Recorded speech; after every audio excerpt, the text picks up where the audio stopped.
Become a sustaining member of the Commonwealth Club for just $10 a month. Join today.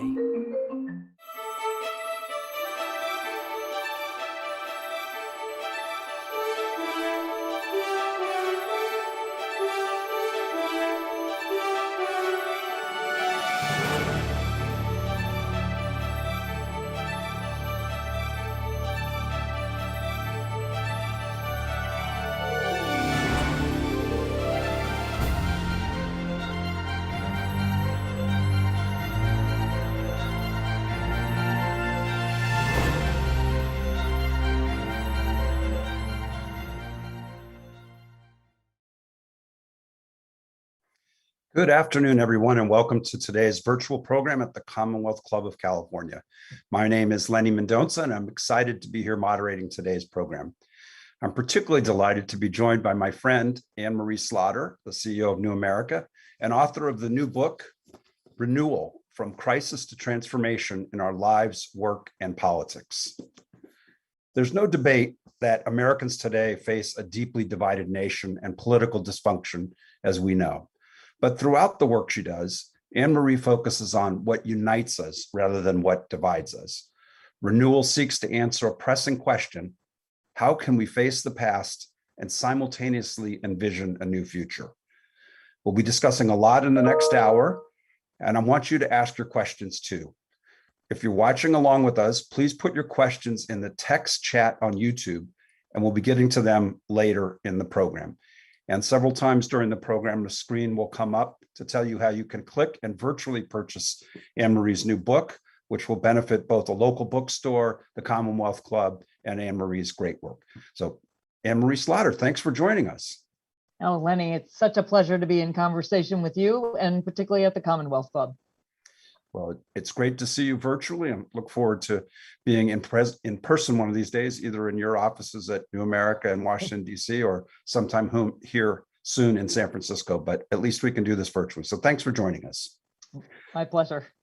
So Anne Marie, you have a wide range of topics that you've written on, have academic and personal experience in, and have written several books on those kinds of topics, everything from international security issues to the role of networks to the role of women in today's economy.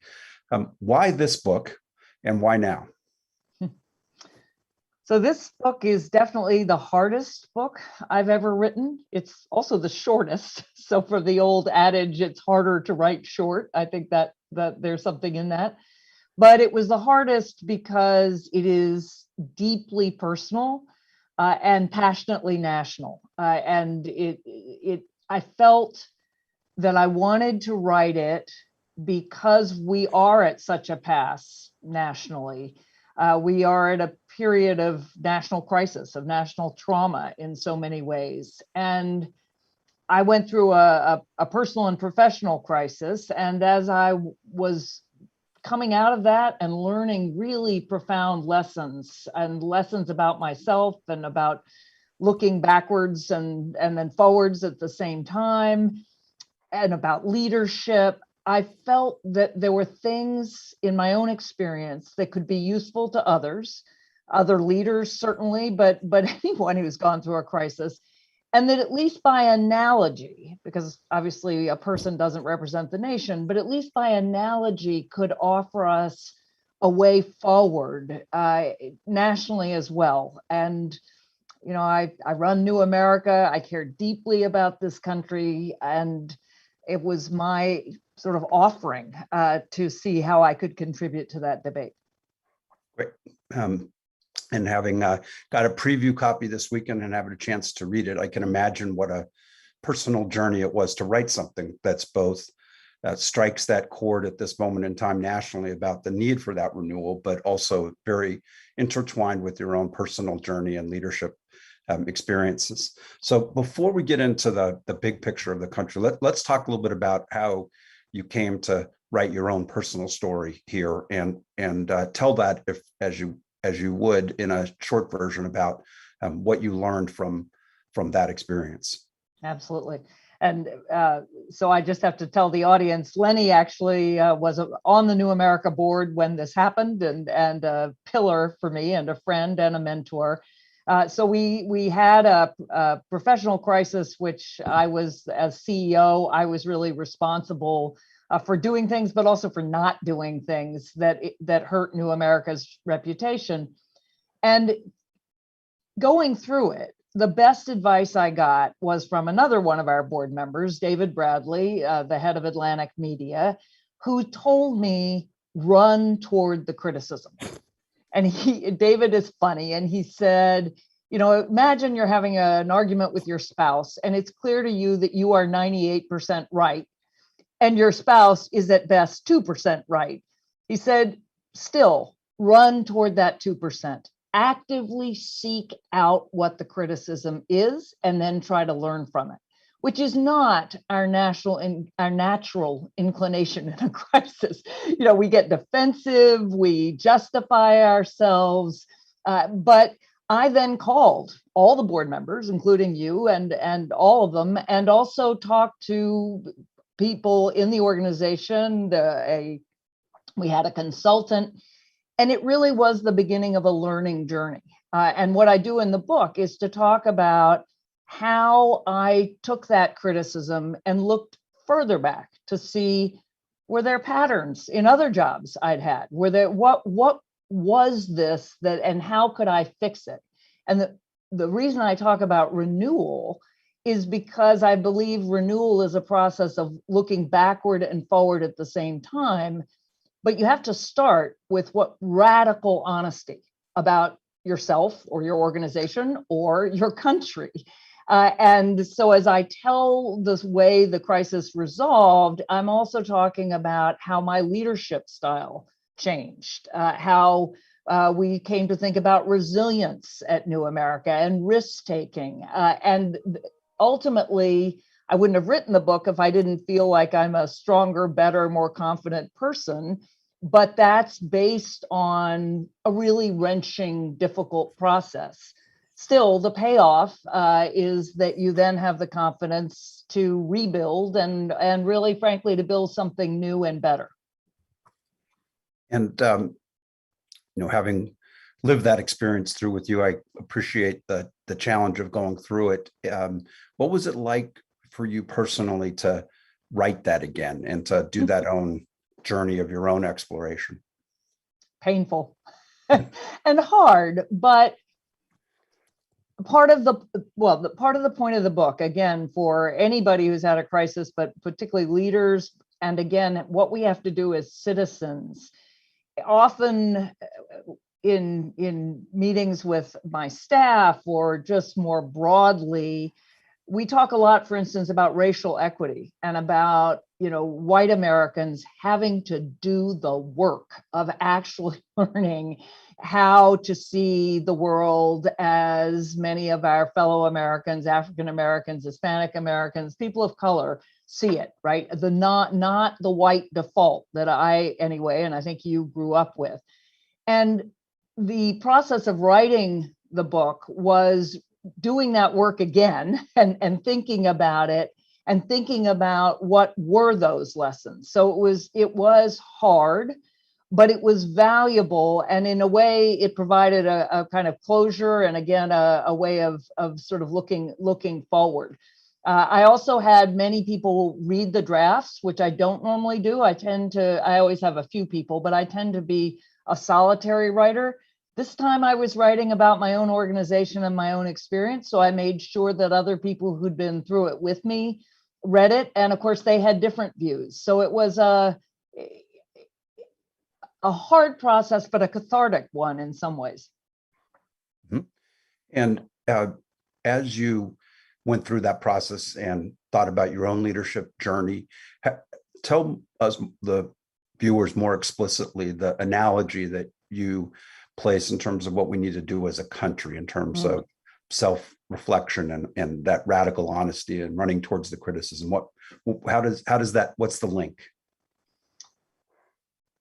So the link is looking in the mirror and seeing not just what you want to see, which we're all very good at, but seeing some of the things you don't want to see and forcing yourself to face them with what I call radical honesty.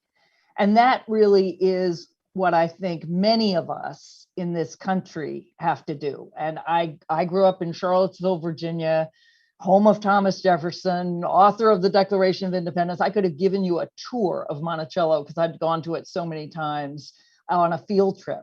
But today, if you go to Monticello, you have a very different experience. You still do see, Jefferson, the president, Jefferson, the inventor, the architect, the gardener, the founder of the University of Virginia. But you see Jefferson, the enslaver, Jefferson, the man who wrote the words, all men are created equal, who cannot live on Monticello without many enslaved women, men, and children, who knows that hypocrisy, but who chooses to ignore it. And of course, who has children with indeed his wife's half sister, again, the product of really a rape or of an enslaved person being subject to a master. And now when you go to Monticello, you have to face both. And you really can't look away. I mean, not everybody takes it in, but what I'm saying is we as a country have to have the courage to look back and see the bad as well as the good and not to flinch. And ultimately, we need both reckoning and repair, which again is something that I feel like I went through. And I think organizations are also going through. So it's not easy, but if we do that right, that's the re part of renewal, then we can move forward to the building something new together, to regaining a sense of, I think, confidence and hope as a nation. Great. And it may be my reflecting who I am reading into your book, but I was struck by and reminded of what your Twitter handle says, which is patriot, entrepreneur, mother, mentor, thinker, feminist, CEO, and then goes on to the professional accomplishments. But you obviously wrote this from, and many points during the book talk about the perspective that you bring as a woman leader to this question, and your own history about how you lead. What can we take away from your own perspective on that, written from the view of someone who's been a very successful leader in many different settings? Well, and the patriot part of me, although I say I'm a critical patriot, it's like James Baldwin said, "Love my country so much, I reserve the right to criticize her perpetually." But that the patriot in me, also, I just have to compliment you on your shirt, the sense because this is a way of coming to grips with the reality of the country that I think can inform a new patriotism, which I think is important.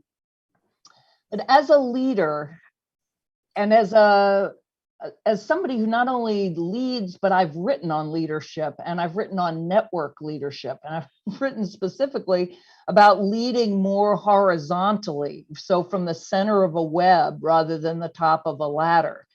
And yet, as I went through this process, I realized I'm talking the talk, but I'm not walking the talk. I am leading, not imperiously, I'm not an imperious person, but fairly distantly. I was often not physically present. I was not taking the time to hear people, to build those relationships that create enough trust for people to tell you what they think is going wrong.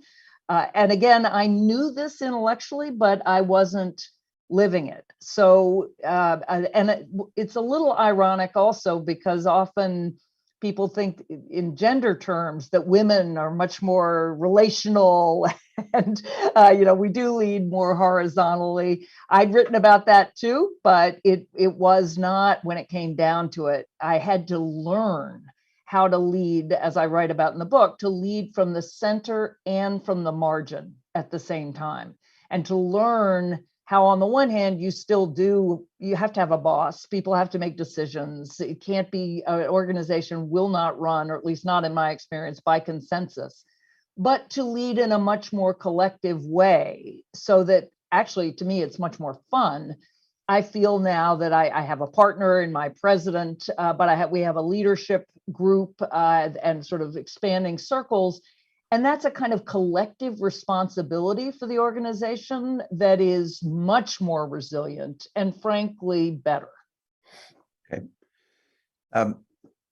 You talk in the book about why you use the term renewal versus other terms that people talk about when they talk about democracy, like trashing it and starting all over again, or rebuilding it, or reimagining it. Why renewal? I say renewal is in between restoration and revolution. So restoration, we just went through a president who said, make America great again. It was not great and is not great for far too many Americans. So this is not about restoration. I don't actually think we can survive a revolution. And although I love really big ideas and I want really big reforms, I want something short of revolution.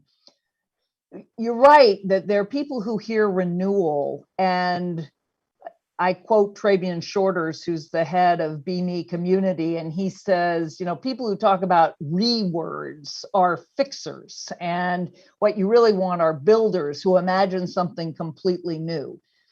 Again, I think renewal looks backwards and forwards at the same time. I think it has that newness and the excitement of newness, but it recognizes that you're building on a foundation. And this is where the personal is so important again.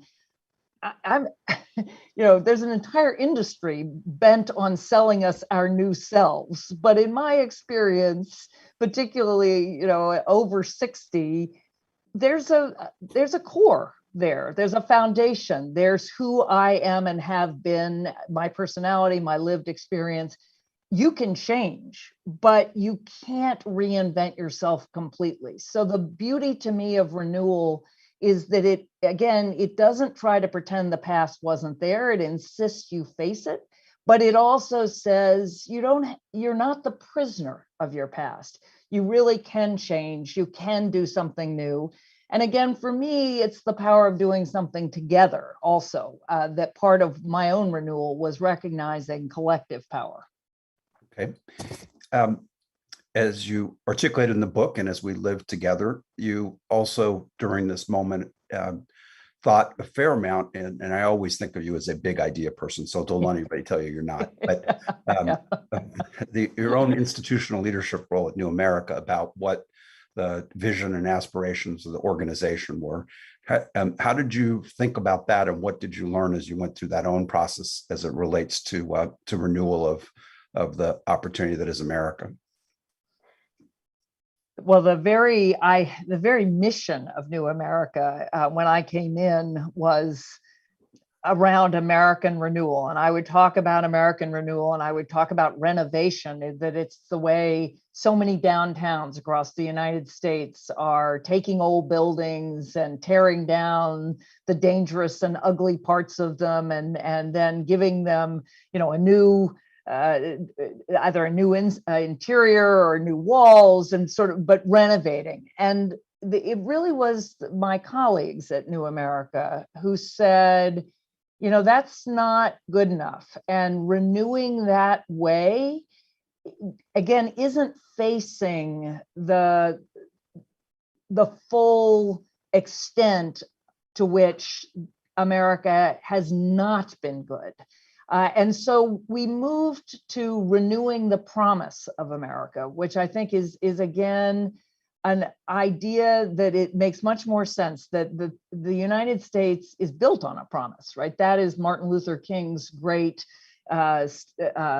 phrase in the I Have a Dream speech, that the Declaration of Independence is a promissory note that all men, all humans are created equal, but one that check has never been cashed, and we have to strive for it. So as we went through this as an organization, we're an organization absolutely committed to a new America, and particularly the America we're becoming, which will be an America without a white majority. It's what I call a plurality nation. And I don't say majority minority, because I don't think everybody being a minority is a particularly hopeful vision. We will be a plurality nation. That nation will be very different, and we need the policies, the ideas, the infrastructure, the politics for that nation. But again, to get there, we have to take a really realistic look at what's gone wrong and where we are today. No, it's not easy personally or institutionally, let alone nationally, to take that honest reflection and run into the criticism. How are we doing on that as a country?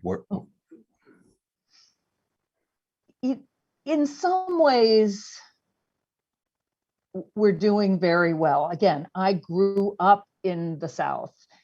The idea that anybody would have challenged a statue of Robert E. Lee or Stonewall Jackson, I mean, they were everywhere. And that if they had been challenged, there would have been a response, and a response by white Americans, and including people like Mitch Landrieu, right? The mayor, the former mayor of New Orleans, who has a deep Southern history, but who says, as a white Southerner, that it is time to actually face up to the history, the reality of the Civil War, the extent to which it is about slavery, and before that, the 1619 Project. If you look at what the bestsellers are, I mean, again, Clint Smith's book, How the Word is Passed, it is a book that goes through the South and says, look, don't look away. Don't see a plantation as a place to have a wedding. See it as a site of crimes against humanity. So in many ways, I think we are doing exactly what we do need to do. But at the same time, of course, there's unbelievable resistance and a sense of fear and loss that is so easily manipulated into hatred of the other, whether that is the domestic other, somebody who has a different color skin than you do, a different religion, a different culture, or of course, hatred of immigrants. So the other out there. That to me is not surprising because this demographic change is so enormous. There is no other democracy, at least modern democracy, that's ever gone through this, where you've taken a majority, an entrenched majority group, and said, nope, you are no longer going to be the majority. We're going to be a plurality nation. The part we need, the part we're missing, is that positive vision of what we could accomplish together. So we are fighting over our history, and I think that's inevitable and really ultimately positive. And we have to tell the story of all Americans. That doesn't mean you erase white history. That's a both and, right? You revise a lot of it, but there's still a lot of good there too. And you add all those other strands of all the other Americans. But then there has to be a vision of what we can achieve together, because otherwise we're mired in the present and mired in the fear and mired in the sense that we're just hopelessly divided. I'm not suggesting you just wave a wand and get there, but I do think if we could start looking at what we could achieve positively, it would be easier. You have a unique, or at least privileged position to have a window on what's going on around America and the role that you play at your organization. And it's always a pleasure to be in your board discussions and listening to what you and your team are doing around the country, and then hear what fellow board members like Jim Fallows and his wife Deb are writing on their own literal journeys around the country, or what David Brooks is writing from a different lens on trying to weave together more commonality in the country.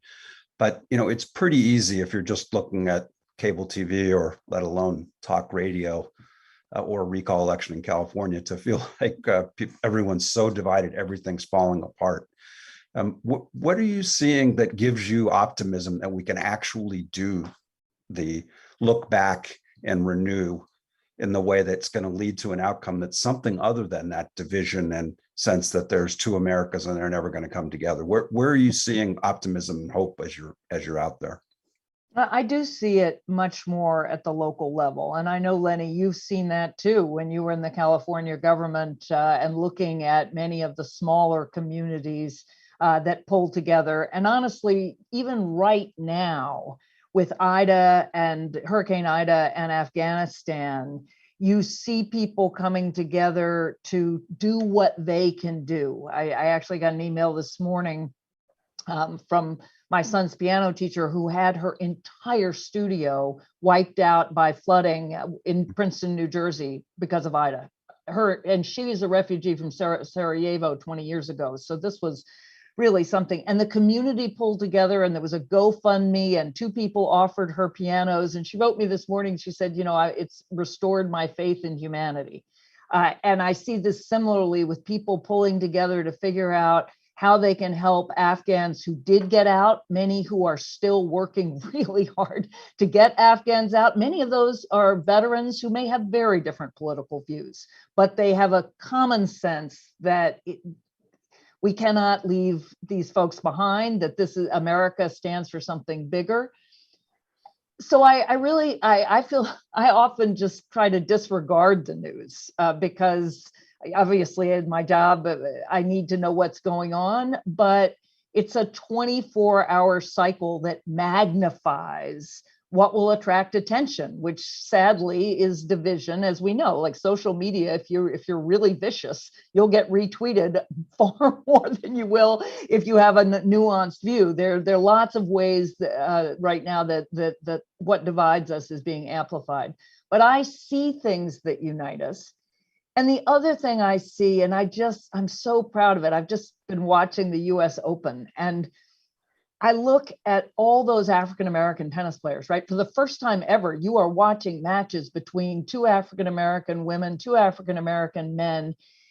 That was unthinkable when I was growing up. Arthur Ashe, in the 70s was the great pioneer. He was from Richmond. But look at that. The Williams sisters, as hard as it was for them, have suddenly ignited this whole new generation. And look at the talent, right? That's only one example. But as I look around the diversity of the country, what gives me hope is seeing this extraordinary talent that we have never tapped. As a white majority country with deep, deep systemic racism and injustice, we have not been able to reap the harvest of our extraordinary diversity. And again, I don't think it's going to be easy, but I see so many signs of real progress from the America I grew up in, even as I see more division politically, that I really have that makes me proud looking forward. You are frequently in the media yourself, and America was founded and has significant leadership people who are journalists and are writing about what's going on in the country. What role do you see the media and journalists playing as we try and engage in the national conversation that you're describing? Are there places where it can really occur when it feels like you're on TV? It's the same thing. The more obnoxious you are to the person you're talking to, the more that clip goes viral. Yes. And as much as I love some of the shows, I'm not sure on net cable news has been a good thing for the society. Although again, our kids get their news not from any one source. So even there, we're hearing many more voices. But I think journalists, again, we need to go local. And here again, you've played a role right in Half Moon Bay, saving your local newspaper. But if you think about all the newspapers that have gone under over my lifetime, and now you imagine, say, look at 2026, the 250th anniversary of the signing of the Declaration of Independence. One of the things I imagine is that the organization Report for America, or any organizations that are supporting local news, really pour funds into local communities so that young journalists can tell the full story of their community for 2026. They would start in most cases with whose land it was, right? Which Indigenous Americans, Native Americans, whose land was it? Who built their town? Often it will be enslaved laborers. But then also, what are the town's great moments? What are the town's traumas? That's a a way of thinking about kind of historical journalism, but with a present eye. These aren't going to be historians, although they could certainly work with elders, local historians, in a way that I think helps us build a foundation for much more local news, because we have the ability now to do that research and to have that news, but we don't have the infrastructure for it. And yet I think it's going to be essential, and the good thing is we can have many more people participating in telling those stories than the traditional, you climbed up to a few small, really big newspapers. Mm-hmm. That's really interesting. So to reinforce, I've been really encouraged by my own experience in Half Moon Bay. I see it at Cal Matters and what Report for America and others are doing of capturing the student journalists and those that are just entering the profession and having them do that kind of on the ground reporting across the country. It's a very different lens than sitting in a newsroom in a big newspaper in New York City or Washington. And it produces really different voices and much more reflective of the real America. So now you had mentioned in passing, and I want to talk a little bit more about this because you talk about it frequently in the book, that it's easy to forget that we are coming up soon on a big anniversary for the country in 5 years. So tell me a little bit about what you think that could look like, and where are we in the exploration of what America is at 250 years? Well, I will start by saying I was 18 in 1976. And my first job out of high school was manning a bicentennial booth, or I should say staffing a bicentennial booth at the University of Virginia. And again, you can imagine that the bicentennial was a very big deal in Charlottesville, because this is the anniversary of the signing of the Declaration of Independence. We often would say the nation's birthday or the founding of the nation. That's not really right. Depending how you define the nation's been around before that, and what it was the moment we declared independence from Great Britain. So as a former international lawyer, it was the moment we said we are a nation among nations under international law. It was in 1976, it was a moment pretty much of triumphalism. I mean, it was after Watergate and the Vietnam War, but they had started planning it in 1966. Congress set up a whole commission in 1966. There was a fleet of tall ships that sailed across the ocean and into the New York harbor and then the Boston harbor. Queen Elizabeth and Prince Philip came to visit. There were exhibits and fireworks, but what there wasn't was a lot of self-reflection. And 50 years on, in many ways, the country is unrecognizable. And demographically, again, it has changed profoundly in technology. Can you imagine 1976, pre-cell phone, as far as my kids are concerned? That is truly the dark ages. But so this time around, it can't just be a celebration. And indeed, many folks will say, wait a minute, if you read Frederick Douglass's great speech, "What to the Slave is the 4th of July?" He says, it's your day of independence, but it is a day of slavery for me. And of course, Native Americans and descendants will see it differently. So it should be a time of reflection, of asking, who are we? And indeed, I'm part of a project called Us at 250. So US at 250, Us at 250. Who are we? But equally importantly, who are we going to be for the next 250 years, assuming the planet lasts that long? And that's part of what we have to talk about. And so I see it as a catalyst. Between now and then, what can we achieve in various ways? How can we use it as a galvanizing date?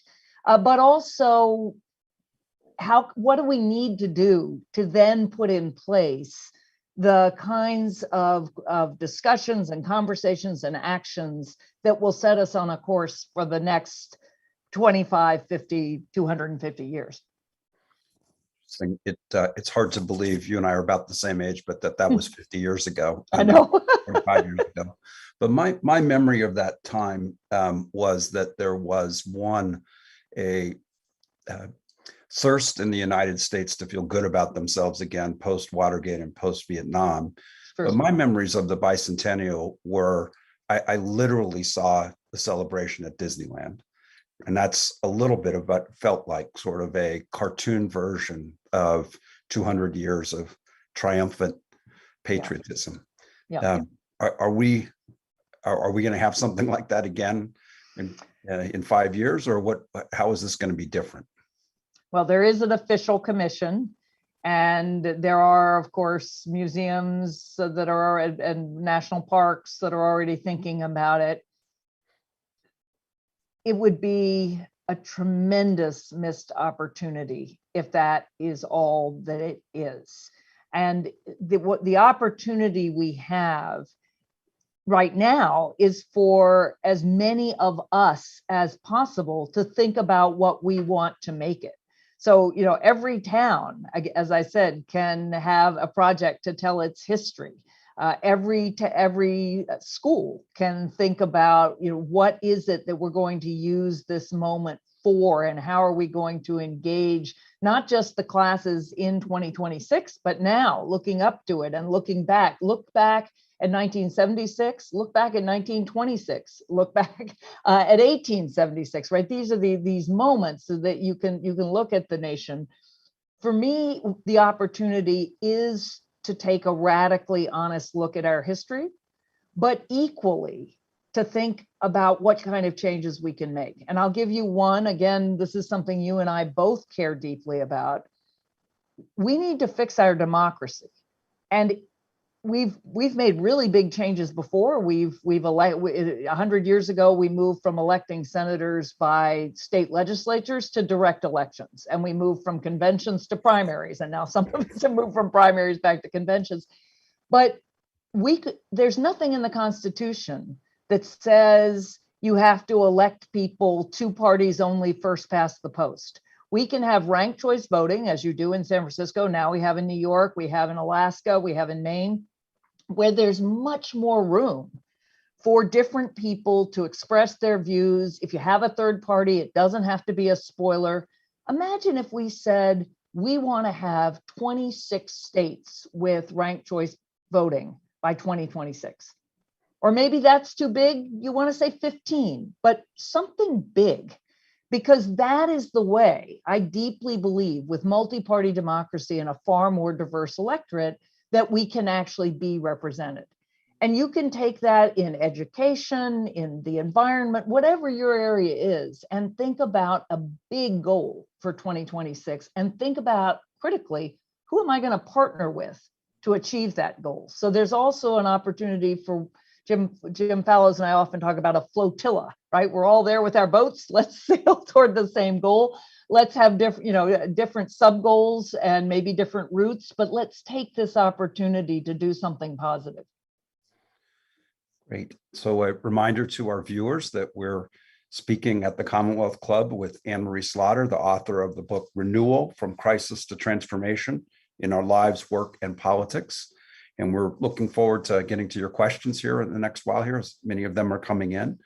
But before we do that, as we're thinking about 2026, I was, as I read your book, really excited about your last chapter and the sort of your own view about a telling of 2026 that could happen.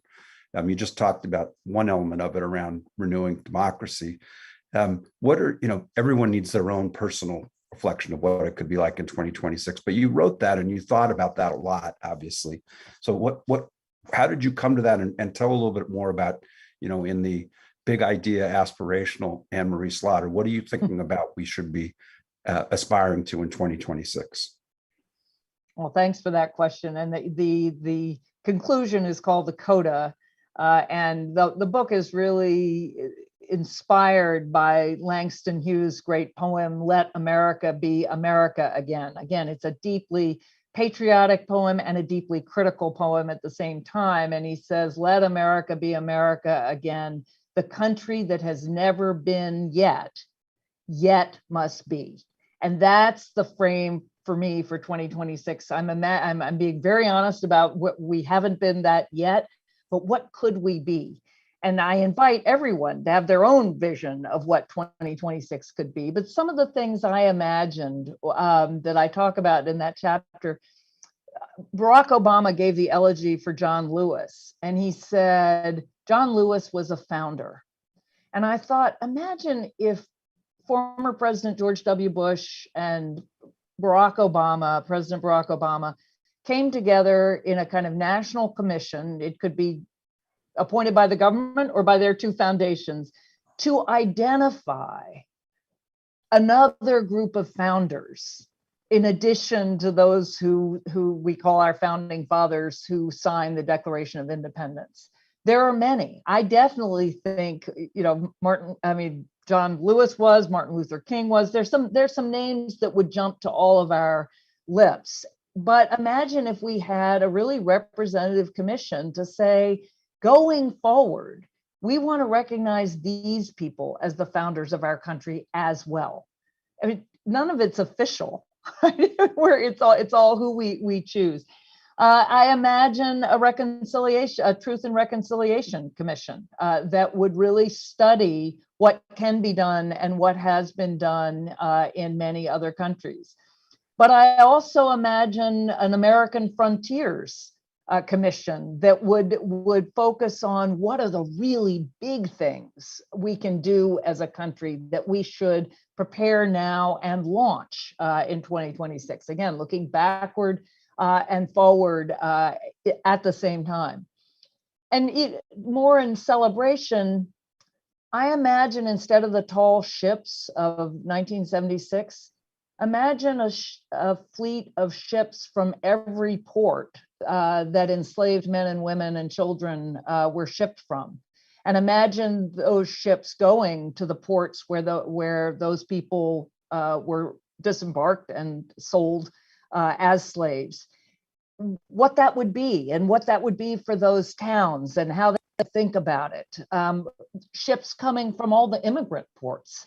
Right? We are an immigrant country. Not all of us, although even Native Americans probably came over the land bridge from Alaska. But thinking about, so ways again of celebrating or memorializing, but also reflecting with the idea that this is what we do, this is part of who we are, and this is the foundation for who we will be as a great country. So I'm going to start weaving in some of the questions that we're getting as well, Emery, but our mutual friend and occasional collaborator, Peter Sims, has an optimistic view that we may be on the verge of a new renaissance coming through the pandemic, as coming through the dark ages, but that it needs to be in part sparked by artists and creators and those in the communities. And are we really have any chance of engaging the country in the way you're aspiring, or are we really lost in being able to have real conversations and inspiring artists and others who can think creatively about what that future is? I do think we can invite artists, and indeed the Mellon Foundation already is. They have a project on reimagining monuments. And if you think about Brian Stevens' work and the Peace and Justice Memorial, that is an extraordinary artistic expression that it's hard to, given what it's consecrating and remembering, it's hard to think about it as ennobling, and yet the art of it sort of gives you a profound sense of tragedy, but also transcendence that this could be. And I think there are many ways artists can work. I think about things like the AIDS quilt, and what would it look like if every county, said, or every community, then they're not that many, actually. When you look at it, it's like 2,000. The number of towns and communities are not that many, to bring something to the National Mall. To have a local, a statewide, a national artistic expression.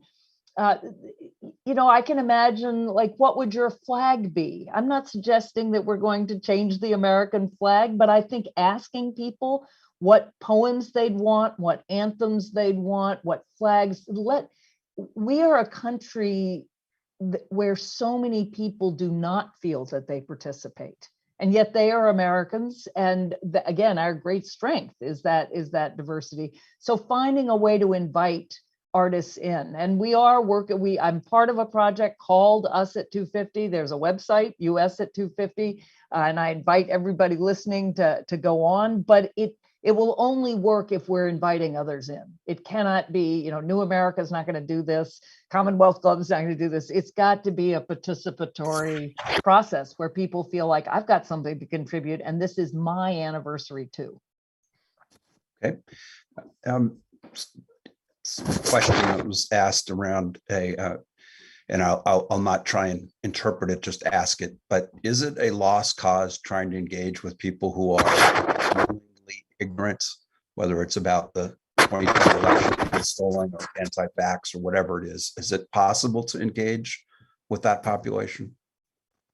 I think it is. I will refer you to a book I didn't write, but just finished reading, and I think is terrific, which is Adam Grant's Think Again. And the whole book is about how you get people to think again. I also recommend it for anyone who has entrenched arguments with their spouse or other family members. I finished it and handed it to my husband. But he talks about, to give you one example, there's somebody in Toronto called the Vaccine Whisperer, who is somebody who convinces people to take the vaccine. And it isn't, not surprisingly, by disrespecting them or telling them they're dumb or that they're endangering others. It really is active listening, listening in a way that tries to hear what is bothering that person and that sends a message of respect. If you're going to persuade someone, you're not going to do it unless you're willing to be persuaded. It's one of the first lessons. You have to have an open enough mind to hear somebody else and say, I hadn't thought of that. For instance, many people really did feel that the vaccine hadn't been properly tested. And that's a legitimate concern. In my view, the rewards outweigh the risks, but don't pretend there weren't risks and there were risks to different people. So I do think there are ways to engage one another. I think we also have to remember that we're not just red and blue. That's again part of what the media environment has done. It's made our political identity the most salient part of who we are, as opposed to I'm a mother, you're a father, I'm a sister, you're a brother, you volunteer, I love birding. Just, what happened to hobbies? What happened to, that this ability to come together? I don't believe in any kind of perfect harmony. This has always been a country of a great deal of debate and discord, but not hatred, which is what you see so often, or you feel so often now. Okay. There were a few questions that came in more from your policy leadership role. And one of them was, what do you think about the proposals for the $3.5 trillion package that are being debated around Congress today? Is there anything particularly that you're excited about? Oh, yes.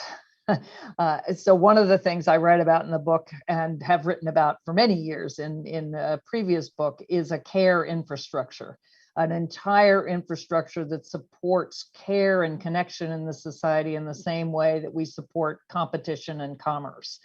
I deeply believe that we are whole human beings. We're not just rational interest maximizers. We are people who need to connect and belong as much as we need to compete and to win. And a large part of this infrastructure package has paid leave, has a child tax credit, and has $400 billion for home-based and community care, mostly for elders, although also for the disabled. And this is just so important. It's important to our economy. We've just seen this. If you don't have good care for those you love, you can't work. But the other thing is that work, caring for people that all of us love, is important work, needs to be paid better, valued more. So I see this package as a down payment on a country that cares and that values care. And Americans are extraordinary at doing this in the micro. Europeans will often say, precisely because we don't rely on the state always, that we come together, we help each other out. But we have not managed to say, as a country, we feel enough solidarity with our fellow Americans who are young, old, disabled, vulnerable in so many different ways, to give them the wherewithal to be cared for. Great. Well, look forward to having more of that conversation on the future of the care economy. Another question, a policy question. How do we close the large gap in entrepreneurial resources, particularly for historically excluded populations? That is such a great question. And it goes directly to what we were just talking about. I have a chapter on risk.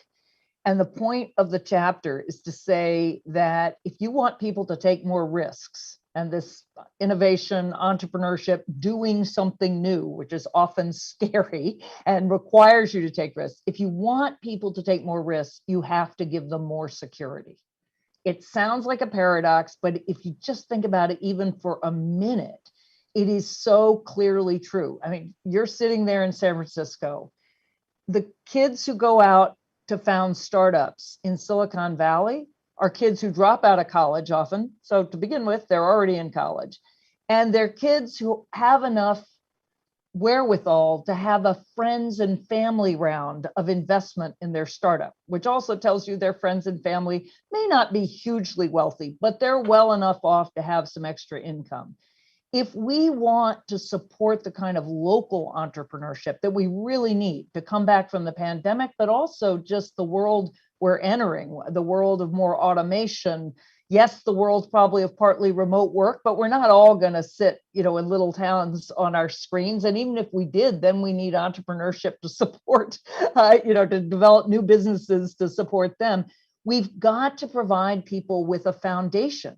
It doesn't mean that they don't have to do scary, daring things, but how high you're willing to climb depends on how far you think you can fall. And if you think that, taking a risk means possibly losing your house and ending up on the street, or not being able to support, your loved ones, you're going to stick to what you're doing. And this is not just me talking. There's a lot of research on risk, and this is what backs it up. So if I'm all for a whole new generation of entrepreneurs, but we need to provide them with enough security so that, yes, they can go up and they can fall, but they're not going to lose their livelihood or, their house or their family as a result. No, I thought your chapter on risk was intriguing for that very point, that we have done and are a lot more opportunities to lower that individual risk and have some security. The Affordable Care Act clearly did. Yep. The care infrastructure that you're describing would help that. But it'd be really intriguing if we had that architecture combined with a collective friends and family support, Exactly. so that everyone could have that opportunity as opposed to those who happen to come from means. Exactly. So this is in the big idea category for you, which you love. If you could pick one policy area that you really think America could fix in the next 5 years leading up to the 250th, what would you focus on? No question, but ranked choice voting. We're a democracy. We're a pretty dysfunctional one right now, but ultimately all these policies that some of us want and some of us don't, I do not feel like the government actually is channeling the majority of the people. In fact, I'm certain it's not, because a majority of people want reasonable gun safety, just to take one example. The majority of people want something not on abortion that is certainly not what's happening in Texas, but maybe not what's happening in the most liberal states either. We cannot express our views in ways that that are genuinely represented. And then you say, well, but there are other problems like gerrymandering and campaign finance. Absolutely, there are. But to fix those, you need to change who gets elected. So ranked choice voting is the one thing, if I have to choose just one thing, that will help make our politics more moderate, more civil, more representative. And without that, the gears are broken. It's like we have a democracy, but the steering wheel is not connected to the engine. So that's the one thing that I would do. It sounds really wonky, but honestly, most other countries in the world are run on a parliamentary system that is what ranked choice voting would bring us closer to. Although we'd still have our president, we'd still have our Congress. It doesn't require any constitutional changes. So, as you said earlier, there are big cities and 2 states now in the country are moving that direction. So This is one of those coming from the bottom processes. If people want to learn more about that, where should they go? Go on the website of Fair Vote, and actually, Lenny, your California site, you'll know that better than I do, but Fair Vote is one of the big organizations that pushes it. Okay. So 250th anniversary will be right after the 2024 election. Are you worried about where we'll be in terms of being able to both celebrate and have a real conversation in the country, given we will have just come through an election? I'm worried about the state of our politics, as any sane person would be. I do think it's important that it'll be a midterm election year, but it'll be 2 years, after the 2024 election. Or you're right, actually, the 2024 will be a year. This is another reason I think it's so important to do this as much ground up as we can. I would like there to be a celebration in the mall and all of that, but the country is much more than Washington. And we do have the ability to make change in our communities and in our states. I think 2026 can be a way of restoring some of that agency. And to say again, we've gone through really, really bad times before as a nation, and in some ways, people feel like this is a kind of cold civil war. I'm not sure. I think it's that bad. Again, I think it's exaggerated in some ways, but I would like to think that we can have this celebration not divorced from politics, because it's part of who we are, but not dependent on politics either. I should say one of the other things I imagine in 2026, maybe this is far-fetched, but I imagine, I say the nation's first female president. That was before President Biden said he wanted to run again. I'm not taking any positions, but I would like to see a female president. But I imagine changing our national motto from E pluribus unum to plurus et unum. Somebody had to correct me on the Latin because I haven't had Latin since high school, but that means many and one at the same time, not from many one, but many and one. And I'd like to think that we can have, rancorous politics and still a sense of where we've been and where we're going at the same time. Fabulous. We're unfortunately just about at the end of the program, so only have a couple more minutes, but I think it's a very interesting time as you head towards 2026. It wasn't exactly an easy time to have a national conversation celebrating in 1876 or 1976 for that matter. Those were challenging times about the country being torn apart for different reasons, but it's not like we haven't had a history of coming together and figuring out how to renew ourselves. So thank you for challenging us to do that. And I want to ask you the last question, which is, you have your own coda in the book, which I would encourage everyone to read. But we're talking to an audience of people who are leaders and interested in these topics. How do they get involved? What do you think the opportunity for individuals to be part of this critical running towards the criticism and self-reflection and then aspiring to something in 2026? What should we be doing as individuals? Well, obviously, I want to say buy the book and read it. I do, but it is an invitation at the end, and it says, this is my vision. What is yours? And again, it's saying, how are you going to look backward and forward at the same time? So it isn't just a gauzy, imagine what America could be. It's, let's look at your own town, your own organization, yourself, however that strikes you. How do you invite as many others to be with you as you can? That can be within your organization, that can be other organizations, but we're not going to do this individually. We all have a role, but there has to be this larger sense of a collective. And then set yourself, first place, think about your own vision, but set yourself a big goal. We are doing this at New America. We are engaging in strategic planning, and I am pushing everyone to say, all right, we work on higher education, we work on K through 12, we work on political reform, we work on workforce and apprenticeships. What could we do by 2026? Let's set ourselves a big goal. We might fail.